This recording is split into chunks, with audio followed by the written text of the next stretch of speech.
A Rádio Rio de Janeiro apresenta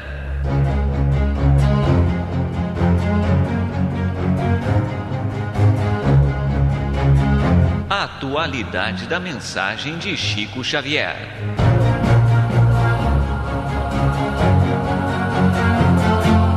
Este programa levará até você a mensagem de espiritualidade e de esclarecimento da obra mediúnica de Chico Xavier e da sua participação pessoal nas entrevistas concedidas sobre temas da atualidade.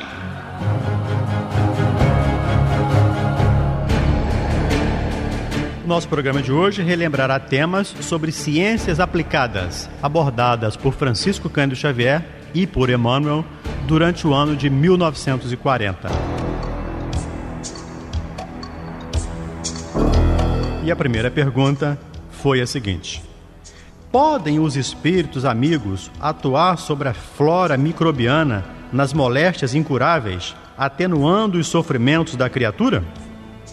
Respondem Chico e Emmanuel.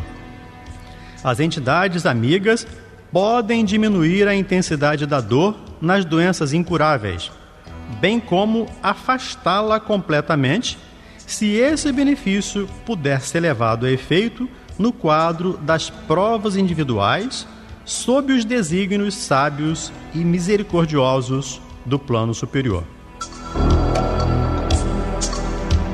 E no tratamento ministrado pelos espíritos amigos, a água fluidificada para um doente terá o mesmo efeito em outro enfermo? A água pode ser fluidificada de modo geral, em benefício de todos.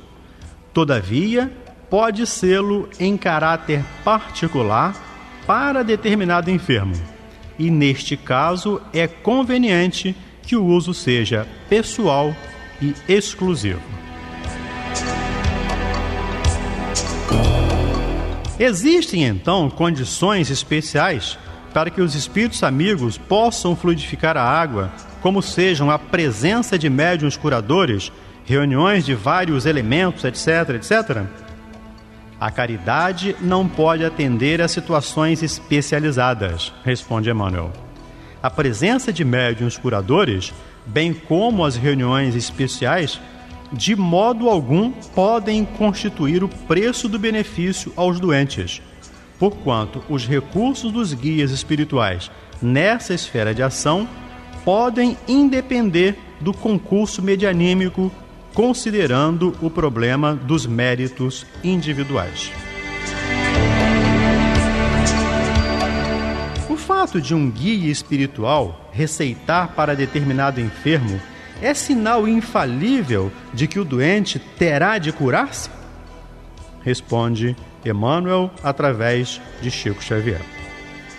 O guia espiritual é também um irmão e um amigo que nunca ferirá as vossas mais queridas esperanças. Aconselhando o uso de uma substância medicamentosa, alvitrando essa ou aquela providência, ele cooperará para as melhoras de um enfermo e, se possível, para o pleno restabelecimento de sua saúde física, mas não poderá modificar a lei das provações ou os desígnios superiores dos planos de Deus, na hipótese da desencarnação, porque dentro da lei, somente Deus, seu Criador, pode dispensar.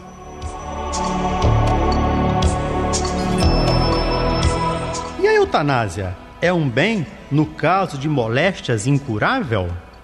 Responde Emmanuel.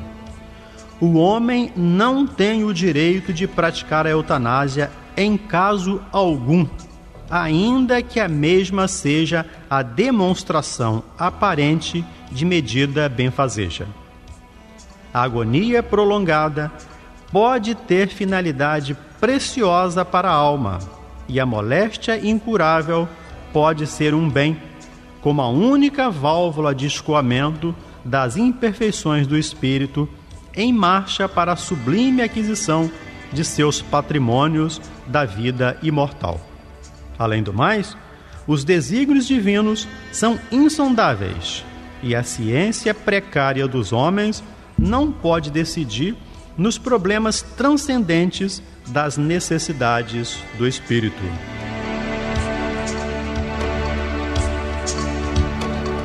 Um hospital espírita tem utilidade para a família espírita? A fundação de um hospital em cujos processos de tratamento estejam vivos os princípios do espiritismo evangélico constitui realização generosa na melhor exaltação dos ensinos consoladores dos mensageiros celestiais. As edificações dessa natureza, todavia, exigem o máximo de renúncia por parte dos que patrocinem, porquanto dentro delas o médico do mundo é compelido a esquecer os títulos acadêmicos para ser um dos mais legítimos missionários daquele médico das almas que curou os cegos e os leprosos, os tristes e os endemoniados, exemplificando o amor e a humildade na entrosagem de todos os serviços pelo bem dos semelhantes. Um hospital espírita deve ser um lar de Jesus. Seu aparelhamento é uma maquinaria divina, exigindo idêntica superioridade nos operários chamados a movimentar-lhe as peças, de modo a que não se deturpe a grandeza profunda dos fins. E onde a base mais elevada para os métodos de educação? Responde Emmanuel através de Francisco Cândido Xavier. As noções religiosas, com a exemplificação dos mais altos deveres da vida, constituem a base de toda a educação no Sagrado Instituto da Família.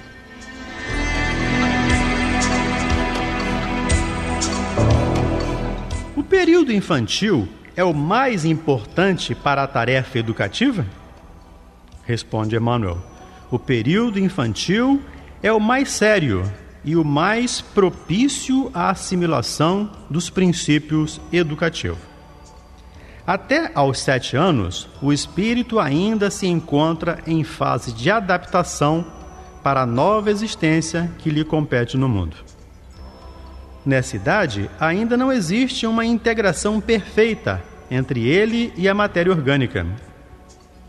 Suas recordações do plano espiritual são por isso mais vivas, tornando-se mais suscetível de renovar o caráter e estabelecer novo caminho na consolidação dos princípios de responsabilidade, se encontrar nos pais legítimos representantes do colégio familiar. Eis porque o lar é tão importante para a edificação do homem e porque tão profunda é a missão da mulher perante as leis divinas.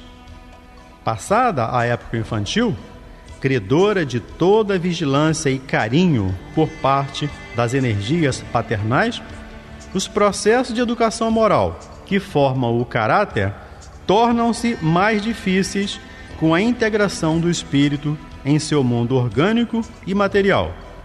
E atingida a maioridade, se a educação não se houver feito no lar, então só o processo violento das provas rudes no mundo pode renovar o pensamento e a concepção das criaturas, porquanto a alma reencarnada terá retomado todo o seu patrimônio nocivo do pretérito e reincidirá nas mesmas quedas se lhe faltou a luz interior dos sagrados princípios educativos. E qual a melhor escola de preparação das almas reencarnadas na Terra? A melhor escola ainda é o lar, responde Emmanuel, onde a criatura deve receber as bases do sentimento e do caráter. Os estabelecimentos de ensino propriamente do mundo podem instruir, mas só o Instituto da Família pode educar. É por essa razão que a universidade poderá fazer o cidadão, mas somente o lar pode edificar o homem. Na sua grandiosa tarefa de cristianização, essa é a profunda finalidade do espírito evangélico, no sentido de iluminar a consciência da criatura, a fim de que o lar se refaça e novo ciclo de progresso espiritual se traduza entre os homens, em lares cristãos, para a nova era da humanidade. Muita paz e até o nosso próximo programa. A Rádio Rio de Janeiro apresentou